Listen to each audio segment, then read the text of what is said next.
Okay, so there's no new code for you to write today, except for you're going to be polishing up and making your site easy to read and pleasant to use. So today we're just focusing on some polish and readability.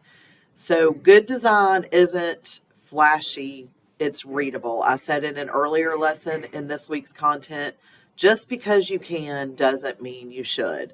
Just because you can change every single paragraph to be neon green and the background to be bright yellow doesn't mean you should. A good website has a high contrast. Okay, so the black on white is a high contrast. I'm not sure about the dark gray or the whatever color, light gray on black. We might want to do a different color to make that more readable. Consistent fonts throughout the entire site. So that's why we add a font family here to the body so that every font, regardless of its size, is from the font family Arial, and reasonable spacing. So those are some things that you might have to play with a little bit and change things up. Some things that you don't want to do are to make your, for example, your paragraph size too small. I'm just going to show you that. That looks bad. If we change our paragraphs to 8, that's awful. Nobody can read that, even if you've got young eyes. Okay, so we want that at least 16. We don't want to do, like neon fonts. What if we changed all of our paragraphs to, sorry, I think that's font color. Maybe not. Maybe it's just color. Yeah, it's just color. To, I can't even think right now. Green, yellow. Let's try green, yellow and see what that does. That's probably going to be awful. If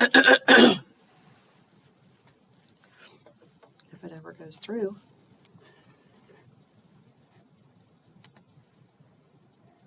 Okay, yeah, terrible.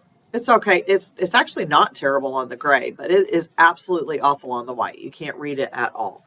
Too many different font colors. Okay, like if we had our unordered list, we can add a tag for unordered lists. We can add a selector for that. What if we change that to, let's see, blue, violet? Okay. Now, blue, violet, and green, yellow probably go really well together in colors in your clothes, but we don't want all of those font colors in our website. So what you want is consistent colors, you want a consistent font sizes, you want consistent spacing, everything, okay?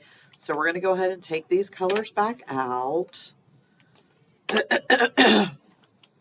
And you are going to use your creativity, and you're going to take what you've learned this week, and you're going to style all the pages of, or all the sections of your website.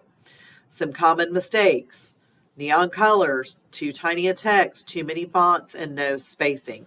So make sure that you're looking at that and you're looking at it as if you were a user of the website, not somebody who's personally invested in it. Don't forget about your web view. Excuse me. Your web view, if you click here, I'm not going to do it because it won't take you to that on the Screencastify, but you can click on that web view and look what it would see what it would look like in an actual browser. So now, once you practice this lesson and you sign off, you're going to go ahead and keep working on that fan website project and keep applying everything you've learned to that project. You're not submitting it yet, remember, until we get to the end of this unit. And you'll even have like probably 2 or 3 days at the end of the unit to put final polish and final touches on the final project. So this video is over. Remember, you can go back and watch it, and when you're finished and you feel like you've got it where it looks good and it's polished and professional, then you can get your mastery check for this lesson.